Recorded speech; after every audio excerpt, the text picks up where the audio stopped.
Today I am taking up How Do I Love Thee by Elizabeth Barrett Browning. So, before I begin, a bit about the poet herself. She was born on March 6, 1806. Her father was wealthy, the owner of sugar plantations and other businesses in Jamaica. She was an English poet of the Victorian era, born in County Durham, the eldest of 12 children. Elizabeth Barrett wrote poetry from the age of 6. At 15, she became ill, suffering intense head and spinal pain for the rest of her life. Her first adult collection of poems was published in 1838, and she wrote prolifically between 1841 and 1844, producing poetry, translation, and prose. Her prolific output made her a rival to Tennyson as a candidate for Poet Laureate on the death of Wordsworth. Elizabeth's poems brought out in 1844 gave her immense success, attracting the admiration of the writer Robert Browning. Their correspondence, courtship, and marriage were carried out in secret, for fear of her father's disapproval. Following the wedding, she was indeed disinherited by her father. The couple moved to Italy in 1846, where she would live for the rest of her life. Throughout her life, she was an advocate for social justice, opposing slavery and child labor in The Cry of the Children, championing women's rights in her verse novel Aurora Leigh, and supporting Italy in its campaign for independence from Austria. Now, a bit about the poem. Elizabeth Barrett met Robert Browning in May of 1845 and they married in September of 1846. Now, during their courtship, Elizabeth wrote a series of 45 sonnets expressing her love for her fiancé. When she showed them to Robert, he recognized their brilliance and encouraged her to publish them in her next volume of poems, which came out in 1850. They did realize such an intensely emotional and personal expression of love, and they understood that it might make the Victorian English people a bit uneasy, and so the poems were published under the title Sonnets from the Portuguese to make it seem as if they were translations. How Do I Love Thee is sonnet number 43. The deception was soon uncovered, and Barrett Browning's sonnet sequence came to be revered second only to Shakespeare's in English literary history. But the work did cause a stir. For starters, the inspiration behind the work was Elizabeth's love for the man who had rescued her from a quiet, desperate, reclusive lifestyle as she led in London following the accidental death of her closest brother. Dominated by her possessive father, Elizabeth spent most of her time alone in an upstairs room. She was a frail, sick woman who needed opium and laudanum in an effort to cure her pain. Her only consolation was poetry, and at this she was very successful.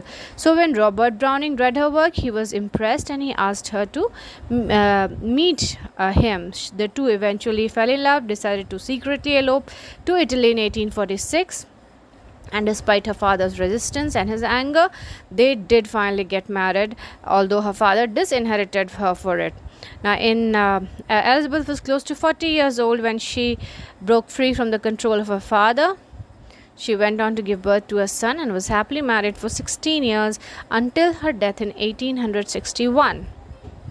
Now, if we read the modern version of this poem, it would sound something like this. How much do I love you? I'll count all the ways I do.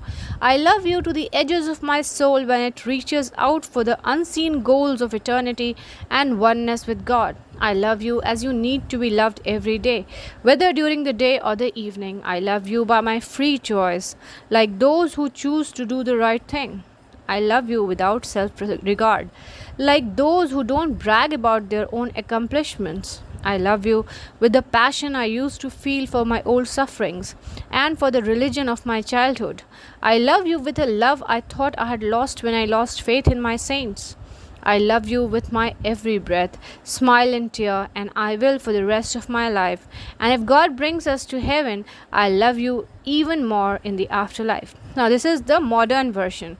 Coming to the one that Elizabeth Barrett Browning wrote, How Do I Love Thee? Sonnet number 43. How do I love thee? Let me count the ways. Now, we find here the beginning is very practical. It sounds like a statement, and after the statement comes reasons. Number one, she says, how do I love it? Love thee, meaning what will be the manner in which I will love you. Let me count the ways. She tries to tell us the different ways in which she can love the poet. I love thee to the depth and breadth and height. It's a very rational usage of language to measure. So she loves him to the depth and breadth and height my soul can reach. Here we have a very good example of enjambment, that is the continuation of the sense into the next line. You see, I love thee to the depth and breadth and height is not the end of the sentence, it continues to the next sentence, that is enjambment. So my soul can reach. I love thee to the depth and breadth and height my soul can reach when feeling out of sight for the ends of being an ideal grace. Now till where does the poet love her beloved? Now if we look at the first line itself, it's unusual because it's a question, as I said, and it's almost a conversational manner, and then she challenges herself to compile reasons for her love. Now this poem comes from another era, a time when most women were expected to stay at home looking after all things domestic, not writing poems about love. This is something we need to remember. The second, third, fourth line suggests that her love is all encompassing, stretching to the limits even when she feels that her existence, being, and God's divine help, grace, might end. It's the love she has for her husband, Robert Browning, that will sustain them. We need to note the contrast between the attempt to measure her love in a rational language using terms like depth, breadth, height, and the use of words like soul, being, and grace, which implies something intangible and spiritual. So on the one side you have something practical, on the other side you have something which is spiritual. Her love goes beyond natural life and man-made theology.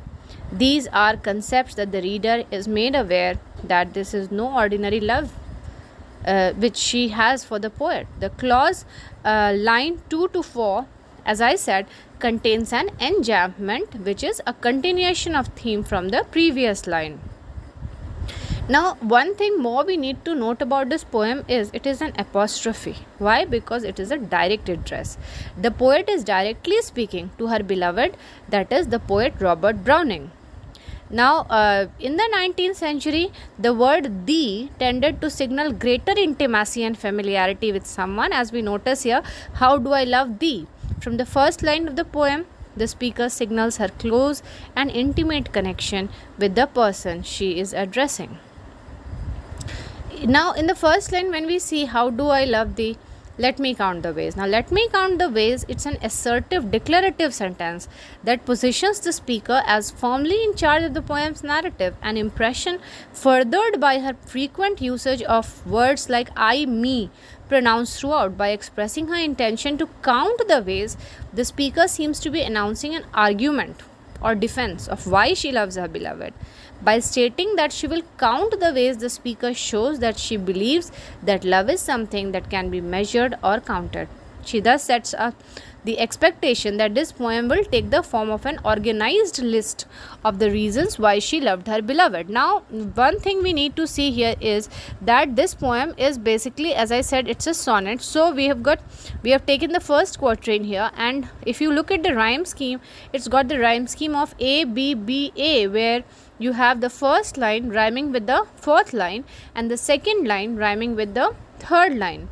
Now let's take the second quatrain. The second quatrain says, I love thee to the level of every day's most quiet need, by sun and candlelight. So she says that how does she love?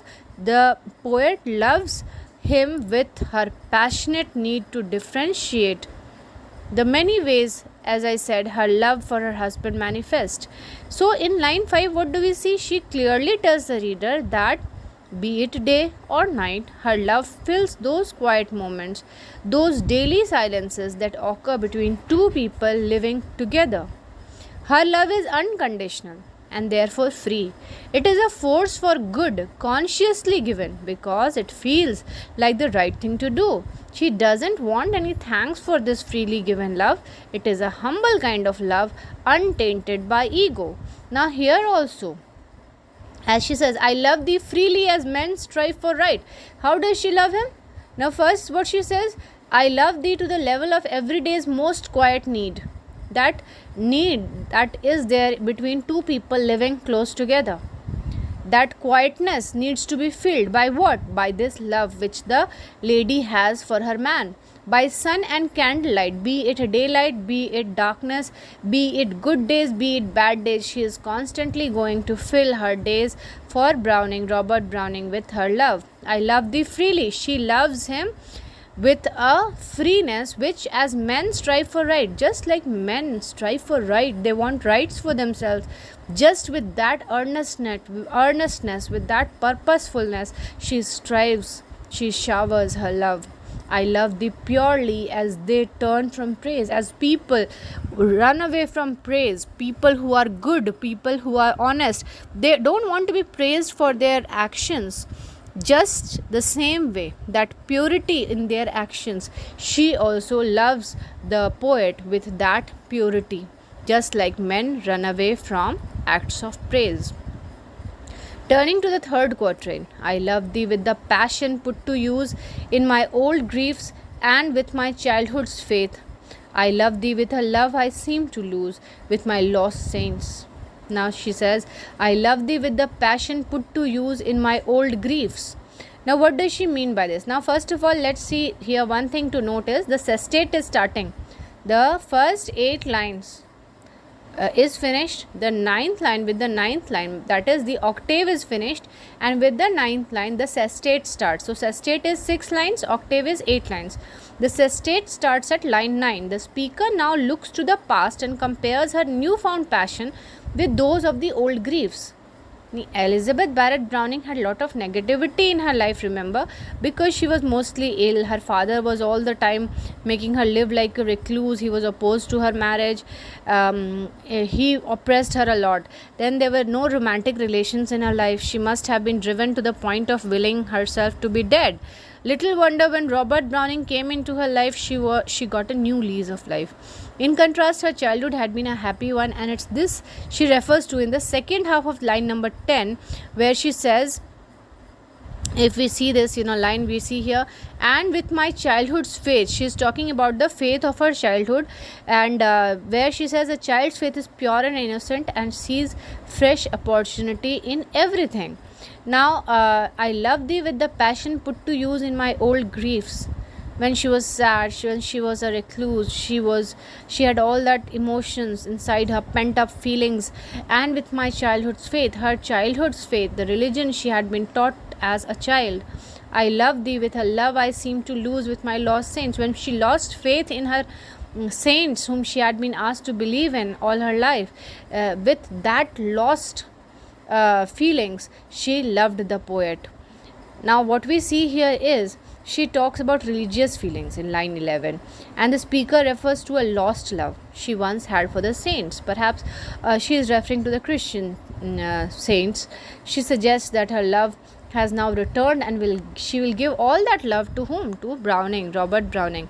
In fact, so stirred up is she with these innermost feelings that she goes on to say in line number 12, with just a dash you find to separate, that this returned love is her very breath. Not only that, but the good and the bad times she'd had is having with will have. This is what the love she has is like.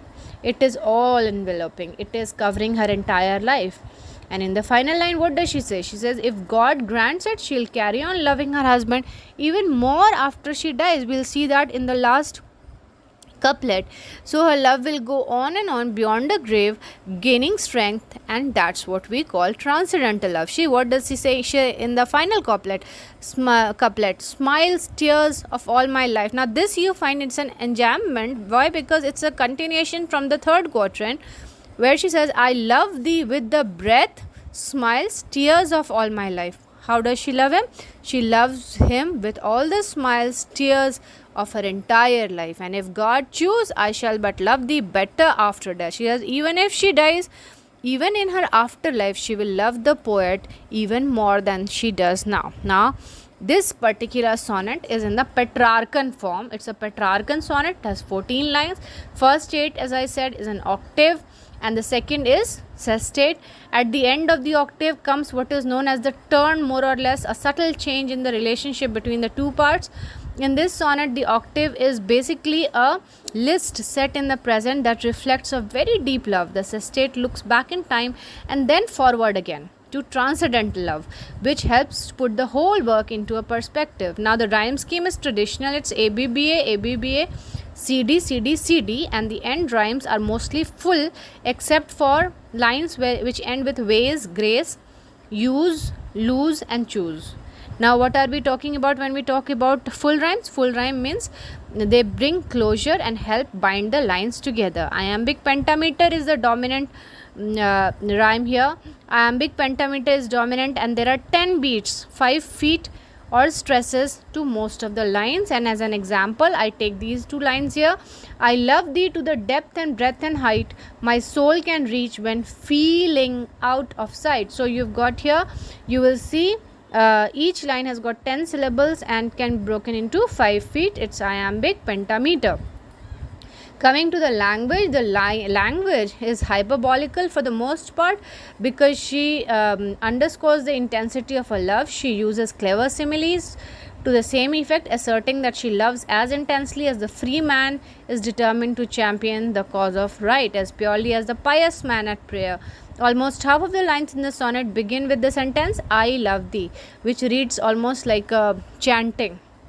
And it has got spiritual connections, definitely we find that. Now, if we look at the themes, it's romantic love versus spiritual love. Why? Because she is evoking her religious faith. Very often the speaker likens her romantic love for her beloved to a religious or spiritual feeling. She talks about the saints, she talks about the faith which she had as a child, and she also says that if God allows her, she will love her husband even more in the future. The poem argues that true love is eternal, surpassing space, time, and even death. Although the poem is often read biographically as an address from the poet Elizabeth Barrett Browning to her husband, this depiction of eternal and all-powerful love could also apply to any human life, since the speaker and addressee are both unnamed in the poem itself. Now, if we look at another theme, it is love versus reason. In what is arguably one of the most famous opening lines of the poem in English literature, how do I love thee? Let me count the ways. The speaker embarks on a project of listing the ways in which she loves her beloved. The poem thus begins as a means of attempting to justify love in rational terms. By expressing her desire to count the ways, the speaker suggests that her love can be explained on an intellectual level.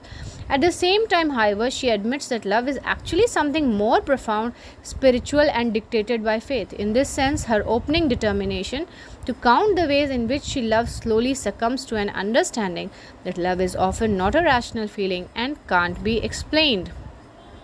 Third theme we have here is love as a choice and freedom. Throughout the poem, the speaker frequently describes love as a free choice based on admiration for a lover's qualities. Reading the poem biographically, this is a significant choice for a poet. Elizabeth Barrett Browning, who had little choice in her own life. She lived at home until her 40s under the power of a controlling and restrictive father. It is not surprising that the poet places a high value on choice and freedom as romantic values. For this speaker, love is not just a source of joy or even spiritual fulfillment, it's also a means of achieving freedom without constraining circumstances. Now, we also find that she connects romantic love to broader set of ethical values and goals. The theme we find is that true love is an all-consuming passion. The quality of true love the poet especially stresses is its spiritual nature. True love is an article of faith, reference to soul, grace, praise, faith, saints, and God. All these help create an impression that she is talking much and she is actually making love equivalent to religion. The last line confirms the power of true love, asserting as it does that it is eternal, surviving even death. So we saw a few facts about this poem. That's written in the first person. It's written in the first person voice, and starts with an imperative sentence, let me count the ways. That puts her firmly in control of the poem's narratives. As I said, she is very articulate and confident in the entire poem. Her love is a free choice in her adulthood, and it is this that she admits. She admits that she seems to lose her love for her lost saints, but now this new love has made her faith more powerful because it is the love of free choice. Now, it's a poem that emphasizes the speaker's power and agency in making her romantic choices. This is particularly bold claim for a woman of Elizabeth Barrett Browning's time. Remember, when women often lacked the opportunity to exercise agency over their own lives. If we look at the form, it's got a definite rhyme scheme, as I said earlier, and you can just check that out. Now, if you've got any questions based on this poem, you can put it in the segment below and I shall try my best to answer them. Thank you.